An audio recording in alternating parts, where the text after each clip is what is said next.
Welcome back, YouTube. Today I'm going to walk you through your fat loss starter pack. Okay, what you need to do for fat loss, the first initial things you need to put in place for fat loss that's going to help you, one, get the ball moving, starting getting results, and two, allow you to be consistent long term, set those foundations for you to get to where you want to be.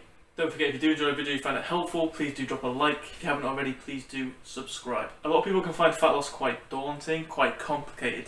Okay, a lot of people tend to overcomplicate it. So what I'm going to do is I'm going to go through the very basics, going to keep this simple and go through what you need to do initially for your fat loss success. Okay, first and foremost, you need to make sure you're controlling your intake.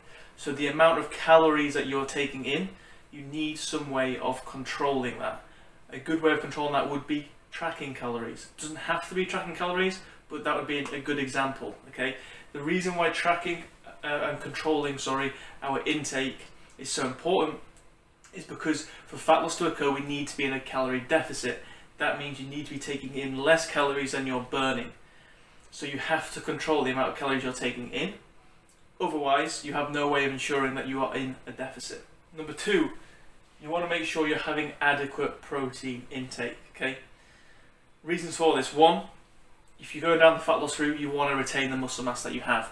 Protein is important for retaining that muscle mass. Number two, protein is thought to be the most filling macronutrient, so it's going to help with hunger management. When we're in a deficit, hunger is likely to occur, so protein intake is going to help with that. Now, if you want to get complicated with this, no, not complicated, if you want to get fancy with it, you can aim for 0.8 to 1.2 grams per pound of body weight. If you don't want to get fancy with it, make sure you're having protein in every meal that you have. Potentially have a decent sized protein source in maybe 1 or 2 snacks through the day as well. If you're having, say, like 3, 4 to 5 decent could then be anywhere between like 20 to maybe 40 grams of protein. If you're having that many feedings through the day, you're going to probably be fine. Thirdly, make sure however many training sessions you're going to plan on doing a week. Doesn't matter what training that is. Weight training would be preferable, again, for retaining muscle mass.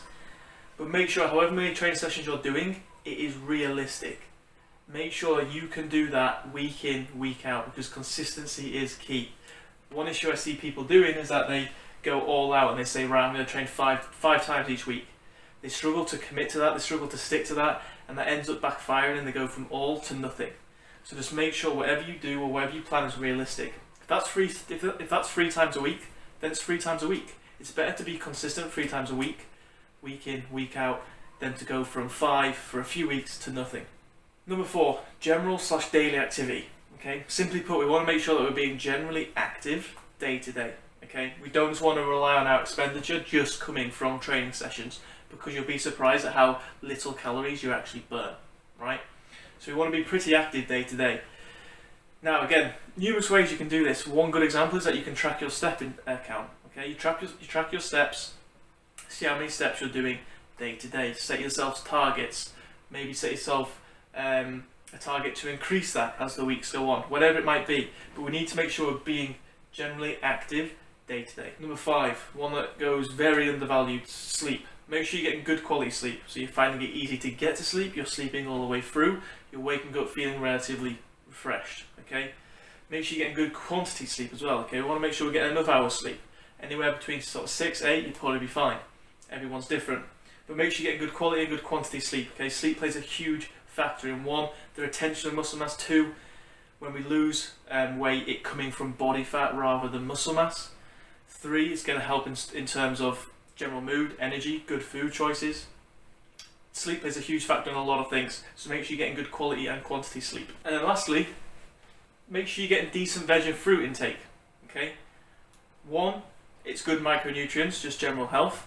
2, they're also normally quite high in volume, low in calories, which means they're going to help with hunger management, right?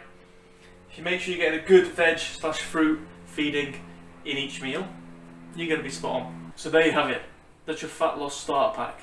If you make sure you're doing those 6 things: controlling intake, having adequate protein intake, having a realistic training frequency week to week, being generally active day to day, potentially tracking it, getting good quality sleep and good quantity sleep, and including veg and fruit within your diet, you're going to be off to a very, very good start, and they're going to be the foundations that are going to help you stay consistent long term. Remember, fat loss doesn't need to be complicated. If you have any questions on this, please drop them in the comments below. If you did enjoy the video and found it helpful, please do drop a like. If you haven't already, please do subscribe. I'll catch you on the next one.